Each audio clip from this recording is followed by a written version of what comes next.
الله علیه وسلم کشر بچے فاطمه بیان کوي چې یو شپه زه ودرېدلم ما یې 2 رکعاتو نیت مې وتړلو چې زه به 2 رکعاته قیام اللیل کوم د الله رب العالمین یاد به تازه کوم. فاطمه په ژړا شوله چې سحر اذان وشو په ژړا شوله چې یا الله ما د کم عبادت وګوره د شپه دی ولې دومره ماته مختصره کړله ټوله شپه یې تېره کړو په 2 رکعاتو باندې او بیا یې هم ارمان کولو چې یا الله د شپه دی ولې ماته دومره مختصره کړله. اوس که موږ تاسو په کورونو کې خپلې زنانه وګورو هغوی فرض المنځ ته هم موقع نه وي چې فرض المنځ وکړي. د رسول الله صلی الله علیه وسلم جګرګوشه لور ټوله شپه په 2 رکعاتو باندې تېروي بیا سحر کې ارمان کوي او ژړا کوي. یو زمانه داسې زمانه وه چې کله به د کور نه خاوند پلار او بچی ووتلو مور به د صلات الضحی خور به د صلات الضحی بیبي به د صلات الضحی المنځ وکړلو او هغوی دپاره به ژړاګانې کولې چې الله دوی ته په رزق کې برکت واچوي. نن هغه زنانه چېرته په کورونو کې نشته. یو زمانه داسې زمانه وه چې کله به د کورونو کې زنانهو مړۍ پخوله او چې کله به مړۍ نه فارغېدلې بلې ته به اواز وکړلو چې څو سپارې تلاوت مې وکړلو جواب راکوي 3 سپارې تلاوت مړۍ به پخوله 3 سپارې تلاوت به کړی و. یو زمانه داسې زمانه وه چې مور به خپل بچی سهار چې کله سینې ته واچولو د سورت یاسین تلاوت به کولو بچی به سینې ته اچولو. اوس هغه وخت ده بچی سینې ته پروته مور خور لور چې دا هغه ټي وي ته ګوري سیار ته ګوري ځکه خو بچیو کې هغه علمیت نشته هغه نورانیت نشته هغه هدایت نشته هغه راهی هدایت باندې رفتار نشته. نبی اکرم صلی الله علیه وسلم په 28 دی سفر باندې 11 هجری کې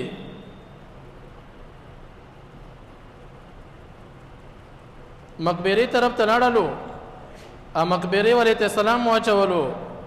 هغوی ته ووی چې تاسو ډیر ښه یئ د فتنو نه بچ یئ. چې کله بقیع العرقد نه نبی اکرم صلی الله علیه وسلم وپشورو زما او ستا پیغمبر محمد رسول الله باندې تبه راغله ټول وی صلی الله علیه وسلم تبه پر راغله دین آباد کې به ورورو پښتنه کوله چې زه بیګاته د کومې بیبي په لمبر باندې یما بیګاته د کومې بیبي په لمبر یما ټولو مشوره ودا وکړله چې دا د امهات المؤمنین عائشې صدیقې لمبر چې دا هغه خوښوي. تفصیل ډیر زیاته زه اختصار نه کار خلمه. رسول الله صلی الله علیه وسلم باندې ډیره زیاته شدیده تبه راغله سر در پر راغللو بالاخر داسې وخت راغللو چې صحابه کرام په مسجد نبوي کې انتظار کې وو چې رسول الله صلی الله علیه وسلم به روزي سحر لمونځ به کوي. بلال حبشي رضی الله عنه سحر کې رضی دروازه وهي اواز کې څوک یې بلال یې څنګه راغلی صحابه کرام په انتظار کې دي محمد رسول الله ته. نو عائشه صدیقه جواب ورکړو چې هغه طبیعت صحیح نه ده هغه دی وتلو ولې نه ده. بیا راغللو بیا یو ته جواب ورکړو بیا راغللو آخر نبی اکرم صلی الله علیه وسلم ته فرمایله چې زما په ځای باندې د امامت ابو بکر صدیق رضی الله عنه وکي. امهات المؤمنین عائشه ته فرمایي چې دی الله نبی زما پلار خو ډیر نرم دیله ده هغه زړه ډیر کمزوری ده هغه ته کدا پیغام زه ورکم چې ما په بلال ته ووایم چې ابو بکر دی لمونځ وکي نو هغه خو به دا برداشت نه کي نه عائشه بلال ته ووایا چې زما په ځای باندې ابو بکر لمونځ ورکي. بلال لاړو مسجد نبوي ته ننوتو صحابه کرام ټول په انتظار کې دي او په دې وخت کې چې ابو بکر لمونځ ته وکړه ابو بکر یو رقم وژړېدلو چې هغه ژړا یو حد نه و. بالاخر د ورځو نه یو ورځ چې ده دروازه ټکولی کېږي. زه د بخاري شریف عیني چې کوم قول ده هغې باندې لګیا یم، مختصرا ذکر کوم. او بخاري شریف دویم جلد کتاب المغازی کتاب تفسیر نه یوه صفحه مخکې باب آخر ما تکلم به النبي صلی الله علیه وسلم په دې ځای باندې زه غږېږم. باب آخر ما تکلم به النبي صلی الله علیه وسلم چې رسول الله اخیرنۍ کومه خبره کړې ده دې ځای باندې زه مطالعه مې کړې ده. رسول الله صلی الله علیه وسلم ته فرمایي چې دروازه څوک وهي؟ ای بچې فاطمه دروازې کې څوک ده؟ نه پوهېږم څوک دروازه وهي تا غواړي. یا څه دې ورته ویلې؟ ما ورته وویل چې هغه ته بیا ټیک نه ده، چا سره ملاقات نشي کولی. لږه موده بعد بیا دروازه وټکوله، دریم ځل بیا دروازه وټکوله. رسول الله ورته فرمایي چې بچې فاطمه دا داسې مېلمه ده چې دا په دیوالونو باندې هم نه ده بند، دا په دروازو باندې هم نه ده بند. دا هغه مېلمه ده چې تا یتیمه کول فریدول غواړي، ایتا مرګانې هغه کونډې کول غواړي، او ما د دنیا نه رخصته کول غواړي. بالاخر رسول الله صلی الله علیه وسلم ورته دروازه ته خلاصه کوي. چې رننوتلو عزراییل علیه الصلاة والسلام ملک الموت راغلو. رسول الله صلی الله علیه وسلم ته فرمایي دې باب لاندې باب آخر ما تکلم به النبي صلی الله علیه وسلم رویا عائشه ده. عائشه فرمایي چې اټولنا اخیرنۍ خبره چې رسول الله وکړله اللهم الرفیق الاعلى اللهم الرفیق الاعلى دا خبره وکړله. هغه ته وی چې تا دې پر اختیار ده، که په دنیا کې زندگی تیرول غواړي تا اختیار ده، او که آخرت ته تلل غواړي هم دستا اختیار ده. یا رسول الله شونډې وښورولې وایي چې انعم الله علیهم من النبیین والصدیقین والشهداء والصالحین، زه د هغو خلکو ملګرتیا غواړم. نو عزراییل علیه الصلاة والسلام ته وویل چې ټیک ده دومره صبر وکړه، روح رانه واخله منم، خو دومره وکړه چې اوس جبریل علیه الصلاة والسلام ما ته راغلی و، ما الله ته ولېږلو، هغه دې ما ته پیغام راوړي. ملک الموت ورته وویل چې دریم اسمان کې ما ولیدلو ډېر په تیزۍ باندې روان و، یو بل سره مسلام وکړو خو ډېر په جلتۍ باندې روان و. نو جبریل علیه الصلاة والسلام الله ته ورغلو، الله ته وایي چې رسول الله فرمایي چې ټیک د دنیا نه خو به زه لاړ شمه، زما د امت ګناهونه به څرنګه شي، زما امت سره به بخشش وشي که او که وبه نه شي. حضرت جبریل علیه الصلاة والسلام راغللو، رسول الله ته فرمایي چې الله وفرمیل چې مه خفه کېږه، اتا امتی چې د مرګ نه یوه میاشت مخکې هم توبه وباسي زه به معاف کړمه. رسول الله بیا ورته فرمایي جبریل لاړ شه نه، ما امتی ته څه معلومه ده چې میاشت بعد زه وفات کېږم. بیا جبریل علیه الصلاة والسلام لاړلو الله رب العالمین حضور ته، ورته فرمایي چې الله رسول الله صلی الله علیه وسلم فرمایي چې زما امتی ته خو دا علم نشته ده چې ورځ بعد به وفات کېږي، جمعه بعد به وفات کېږي. الله ورته وفرمیل جبریل ورته ووایه محمد رسول الله ته چې مه خفه کېږه، اتا امتی چې کله هغه په د ذلقدن په ورځ باندې وي هغه نه الله روح وتلی نه وي، حلقوم ته د هغه روح نه وي رسېدلی، بیا هم چې توبه وباسي زه به توبه معاف کړمه. موږ سره پیغمبر صلی الله علیه وسلم څومره شفقت کړی ده او څومره وفا یې کړې ده، موږ هغه سره څومره جفا او ظلم کوو. پیغمبر په سیرت باندې هم نه یې خبره، یا هغه په سنت باندې هم نه یې خبره،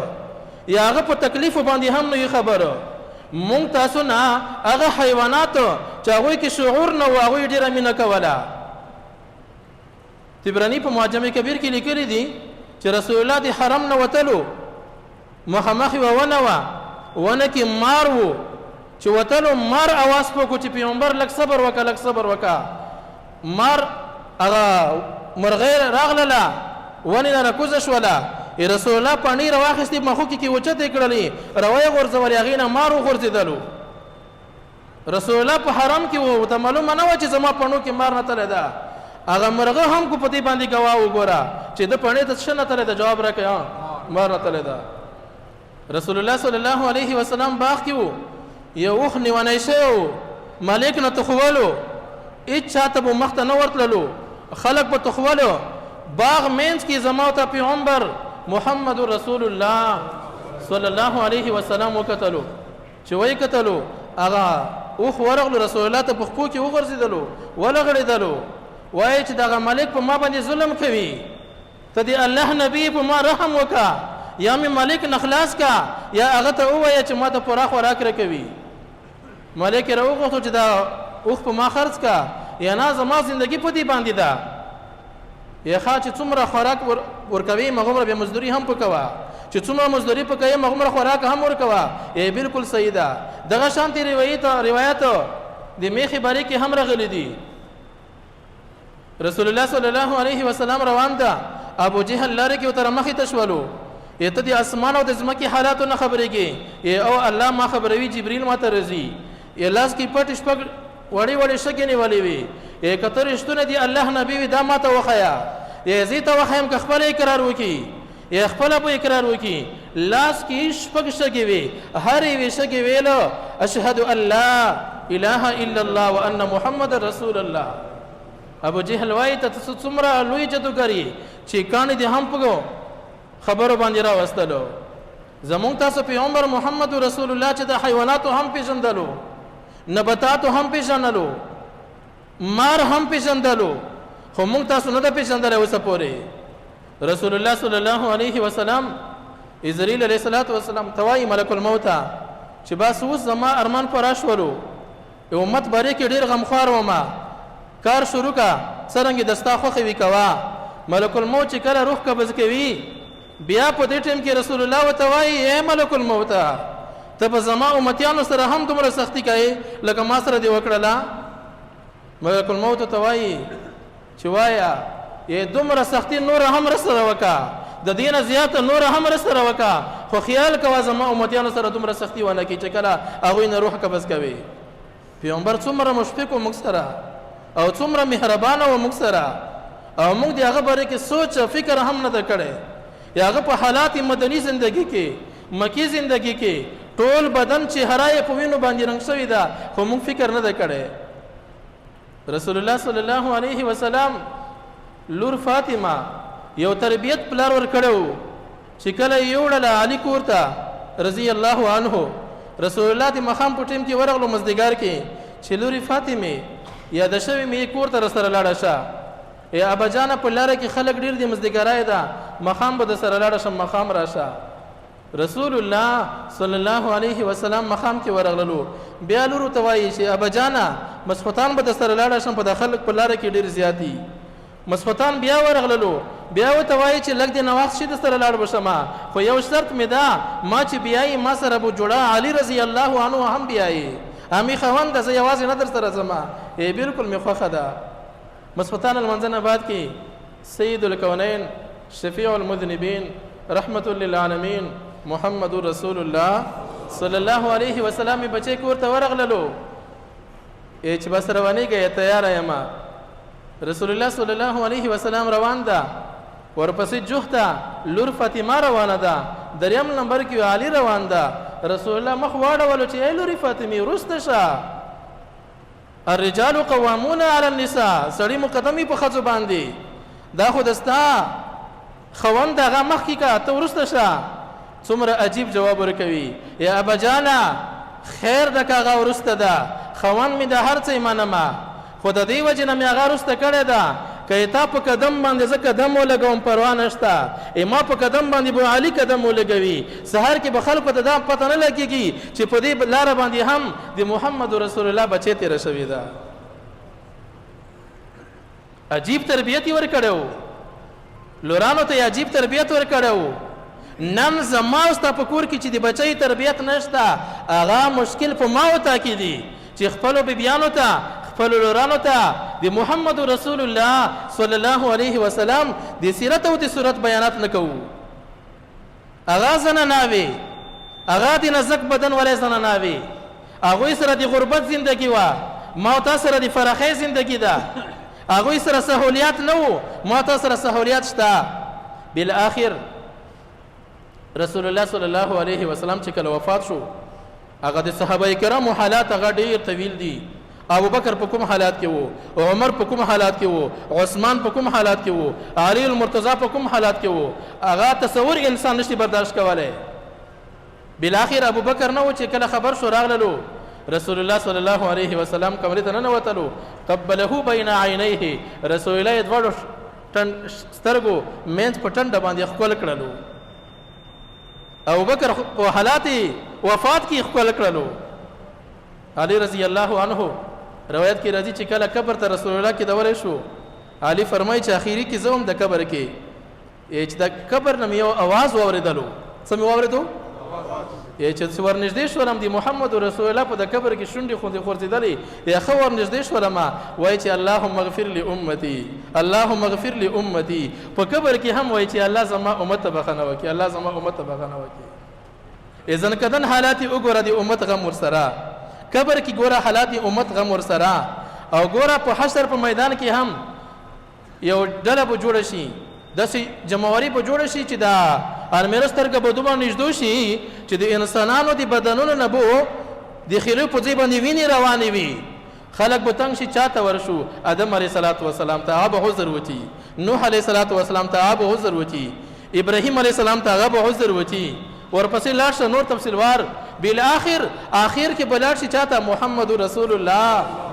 هغه به د الله د عرش سوري لاندې پروت په سجدې باندې الله به تو یې سر دې اوچت کا دومره پورې به سر نه اوچتوي وایه زړه کې دې څه ارمان ده یا تر څو پورې چې زما امت سره حساب نه وي شوی دومره پورې سر نه اوچتومه الله به تو یې سل تو سوال کوه تا اواز به قبلولی شي تا تمنا به قبلولی شي عزتمندو محمد رسول الله صلی الله علیه وسلم یو ډېر درویشتنه زندگی تیره کړې ده 53 کاله عمر وګوره 40 کلنۍ باندې ګوره نبوت ورکړلی شو 10 کاله یې مکې کې تیر کړلو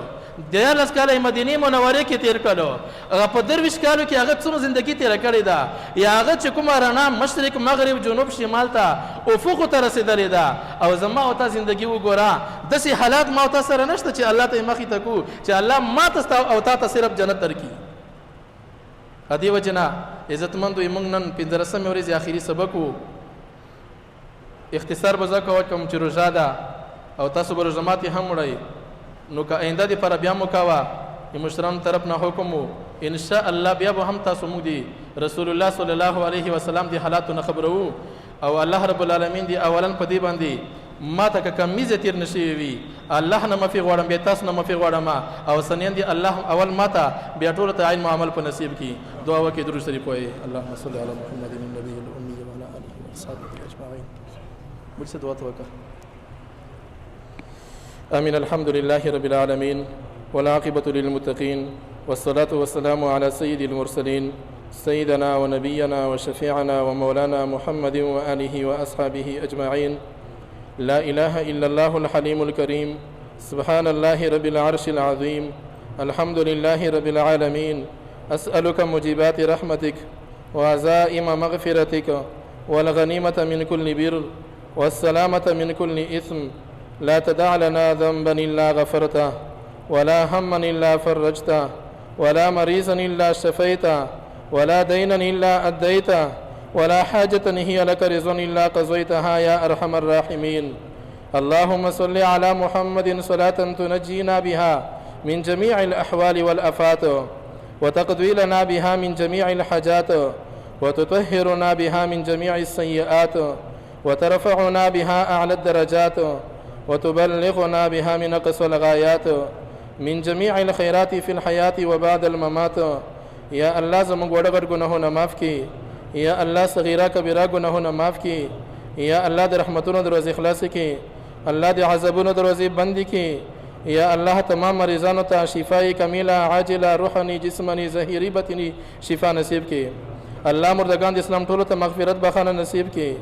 یا الله حاضر مجمع چا پزړه کې مقاصد شریعتي حل فصل کې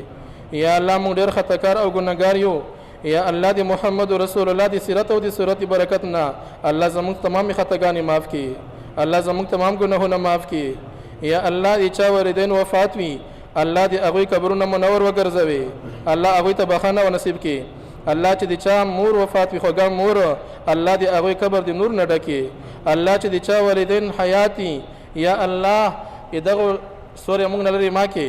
یا الله دغه سورې په موږ باندې قائم دائم لري یا الله د محمد رسول الله صلی الله علیه وسلم شفاعت عظما موږ ټول نصیب کړي یا الله د روزي تروي عبادتونه ذکر اذکار تسبیحات حلالات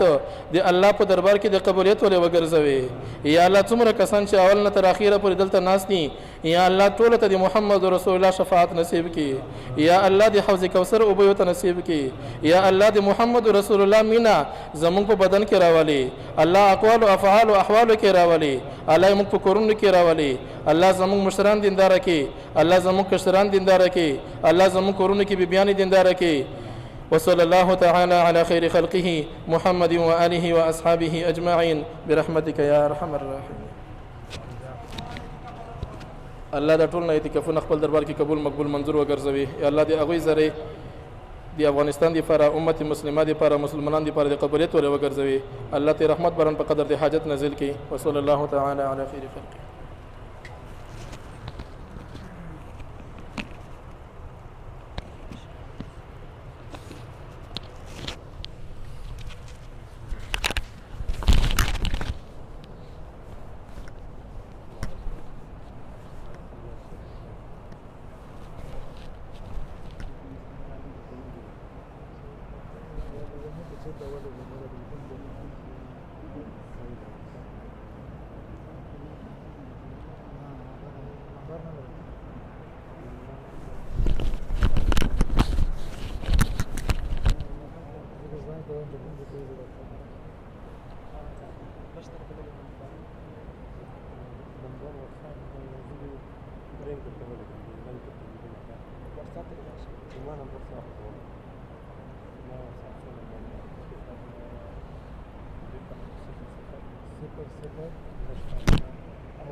اول خالص صفر صفر مش فاك وديك يا مولى واتساب نمبر 1 مش فاك تدرين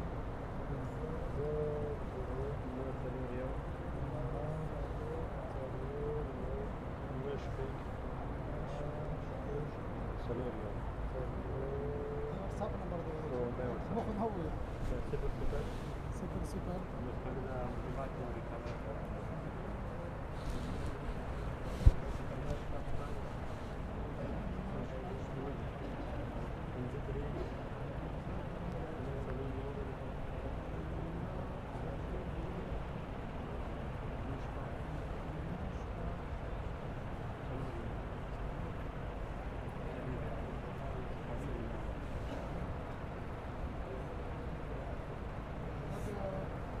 مبعث جاء في